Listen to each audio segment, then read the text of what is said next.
दिव्य दर्शन आध्यात्मिक संस्थान पुरीर 7म वार्षिक उत्सव और राज्यस्तरीय आध्यात्मिक कविता पाठ उत्सव निकटवर्ती कपिलेश्वरपुर ग्रामर पूर्व गाँ मंटकांकुड़ा आयोजित हो जाएगी। प्रतिवर्ष परी चलित वर्ष साहित्य क्षेत्र में उल्लेखनीय अवदान निमंते चित्तरंजन पृष्टि, अमरेश्वर, मनोज मिश्र नयाहाट, प्रभाकर मिश्र, जयंती नंद वीरगोविंदपुर पुरी, मंजुला प्रधान कटक, लक्ष्मी खमारी बरगढ़, सुभाष प्रधान सारंगजोड़ी, ममता शतपथी कटक, पुष्पांजलि नंद कटक एवं सुषमा लेंका बेंटपुर खोर्धा को दिव्य दर्शन सम्मान अतिथि मान द्वारा सम्मानित करा जायतिला। प्रारंभ में श्री श्री राधा गोविंद मंदिर में पूजा अर्चना करा जाय उत्सव शुभारंभ करा जायतिला। परे परे कृष्णा महापात्र, अन्नपूर्णा देवी, मिनती मिश्र संयोजन में ओडिशार कोण अनुकोणरू आसिथिबा कवि स्वरचित आध्यात्मिक कविता पाठ करथिले।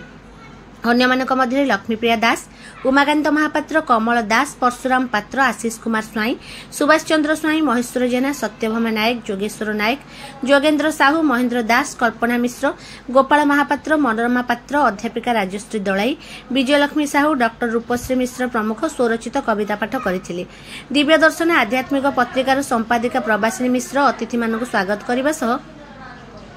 संपादकीय विवरणी पाठ करथिले। उत्सव में ओडिया भाषा प्रतिष्ठान ओडिशार प्रथम निर्देशक डॉक्टर कैलाश चंद्र टिकायत राय,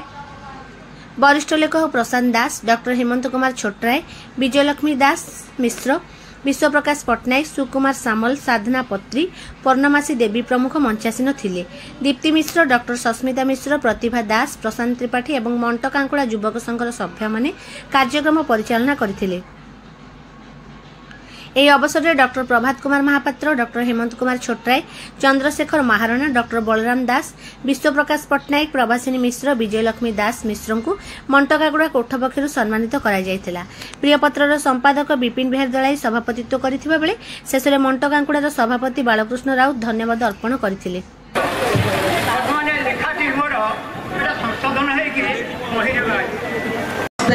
ଆମେ କବିତା पढ़ा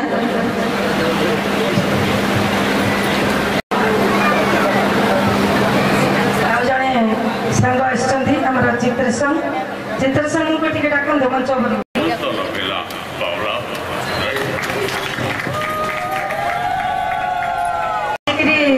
समझे बसबे अतिथि मान ठिया सी भी गोटे आसतु आसतु आसतु लक्ष्मीधर सर राजेश मैडम माँ पाई सेना पराकृत बंधे रचना ये महाशास्त्र माँ पाई विश्व दरबारे भागवत ग्रंथ भागवत क्षीण लेखुथिल बती से महापुराण लेखुथिल बसी से महापुराण धाई निजकू मजाई कविता रंजाई आसुथिबी धाई धाई सभिंकर देख मन प्राण एक सभिंकर देख मन प्राण एक बालकृष्ण कवि उमाकांत महापात्र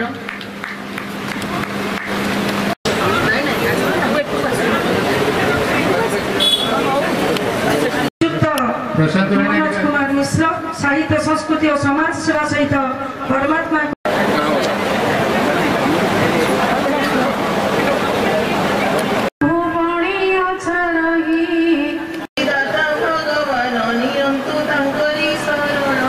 निश्व कर दिए पातक सनल स्पर्श मात्रे सबु चित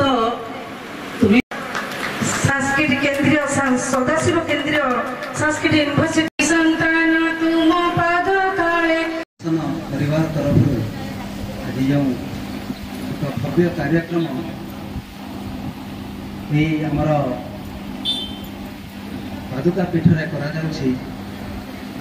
सभापति महोदय एवं समस्त कार्यकर्ता तथा उपस्थित दिव्य आत्मा तथा उपस्थित मोर गुरुजन मातृ सदस्य एवं मातृ सदृशा एवं जो माने सान अच्छा सान भौणी एवं छोट छोट पिला माने मोर किसी अवश्य अनुभव सेते नहीं जदिओ जड़े ज्योतिष शास्त्र छात्र हिसाब से जीवन सारा किसी साहित्य शास्त्र किसी ज्योतिष शास्त्र पढ़ी सदस्य मौसा मौसी माँ माने भौणी मान को मोर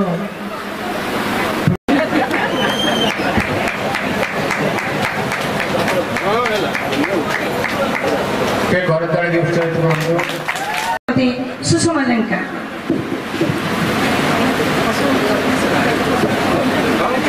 ठीक अछि आमे अरे यार आनंद आइया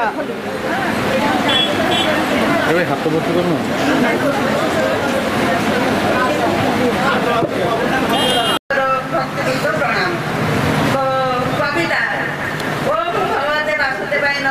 तुमे मते देई अछ सबु बेले अभय आश्रय